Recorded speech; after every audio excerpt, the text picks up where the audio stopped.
If you are going to get God's will done, you have to be fearless and stop worrying about the challenges and focus on the opportunities God has placed in front of you. Challenges are going to be there. Doesn't mean you can't get the work done. Sometimes you have to ignore the challenge and focus on the opportunity.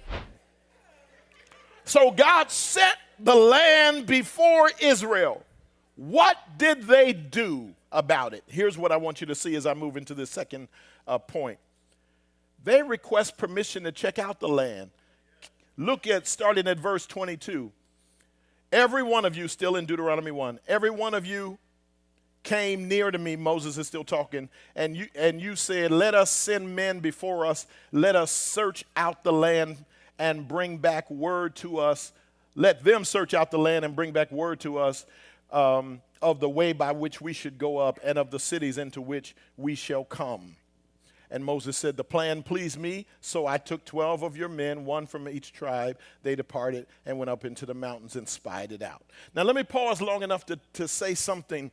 God didn't tell them to go spy out the land. He said, I've set the land before you, go possess it. He didn't say go spy on it.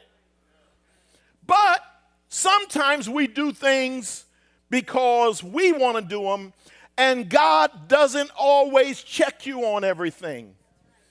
And God noticed, Moses said, it sounds good to me. They came to me with the idea, sound good to me. And so I appointed the spies, and they went over. That wasn't wrong, but here's my second point. Jot this down. Don't allow due diligence to morph into unbelief.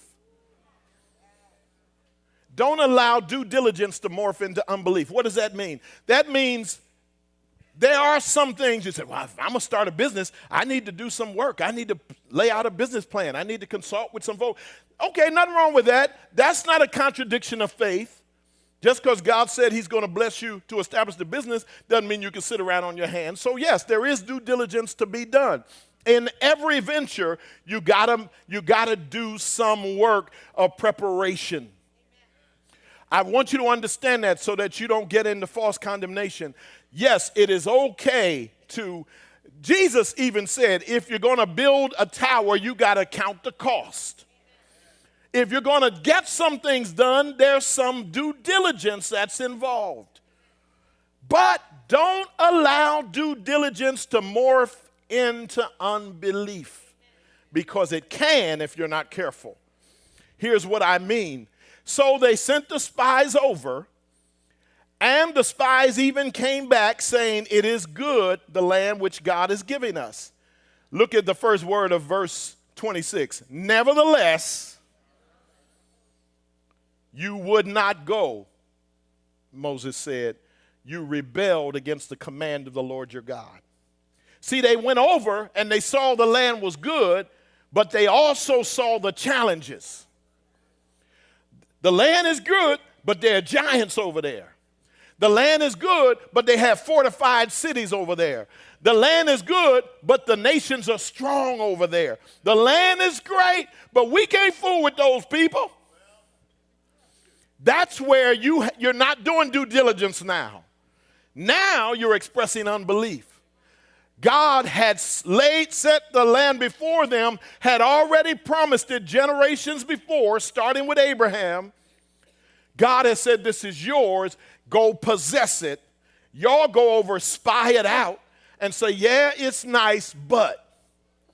And I came to tell you about your life. If you are going to get God's will done, you have to be fearless and stop worrying about the challenges and focus on the opportunities God has placed in front of you.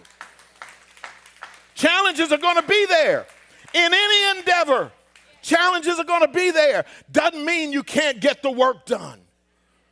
Sometimes you have to ignore the challenge and focus on the opportunity. Because the challenge, yes, is going to be there. God didn't say, I'm giving you a land and all the giants going to be dead as soon as you get over there. And they're going to give you the keys to the walled cities. No, that's not the way it goes. The enemy jumps up and down and roars and complains when you are trying to move into your possessions. The enemy says, I'm not going to let this happen. That's his job. When you have enemies coming against you, they're doing their job. When you have enemies, believe them. They don't like you or your assignment. And they will come against you. Not only that, but even people in your own ranks will come against you. Anybody ever had to try to do something good and people who should have been supporting you were some of your worst enemies? People who should be saying, good for you, go ahead, God bless you. They rolling their eyes, sucking their teeth. You know who you think you are. And you have to learn not to let due diligence morph into unbelief. They went over there and checked it out, but what they checked out was how big the people were, how fortified the cities were, things that God never told them to focus on.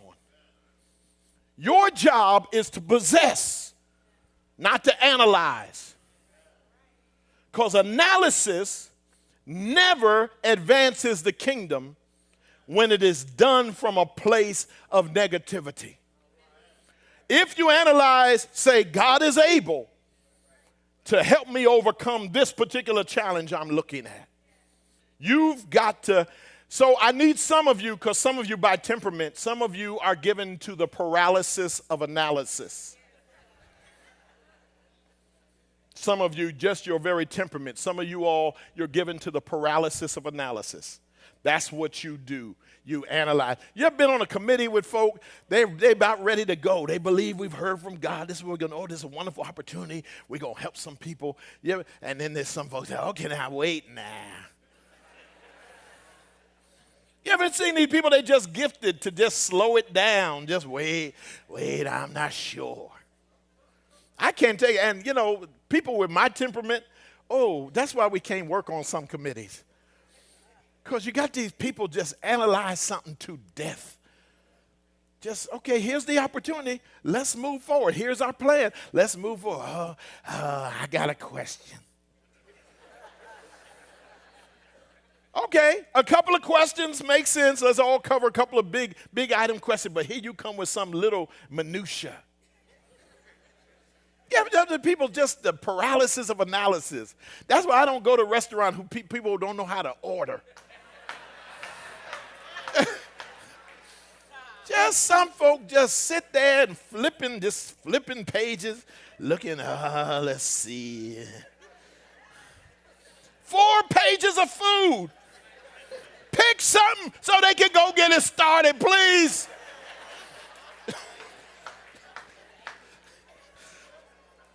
Let me see. I can't. Even at the takeout place, you stuck in the line behind somebody. And they looking from the left to the right up on the wall. Just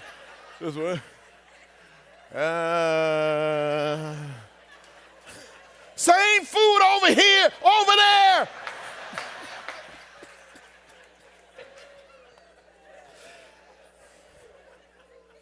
Let me see if you have. Oh, Jesus, keep me near the cross.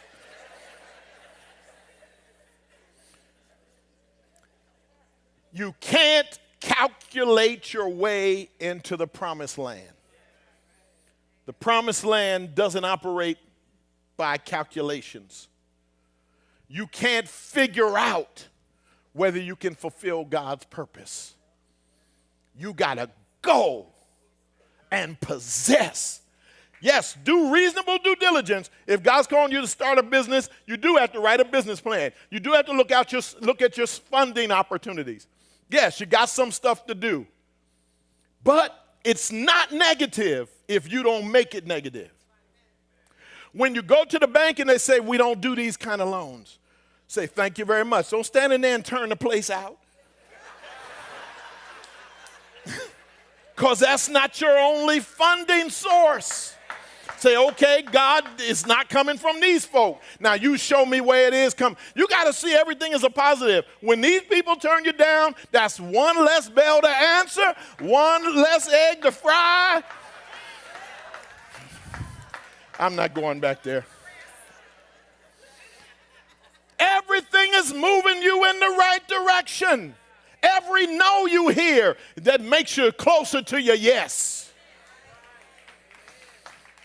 So come on with the no's, because I don't want funding from the wrong place anyway. I want the money God has for me. Don't make anybody feel obligated. It's not their job to support what God's doing for you unless he's raised them up as your partner. And so you and I have to learn to walk this thing out by faith. We walk by faith, not by sight. And you can't get into this paralysis of analysis. Thank you for joining us for today's sermon from Pastor Paul Shepherd, sharing timeless truth for everyday life. If this message was a blessing to you, please subscribe and share it with a friend. You can also support by making a donation at pastorpaul.net. God bless.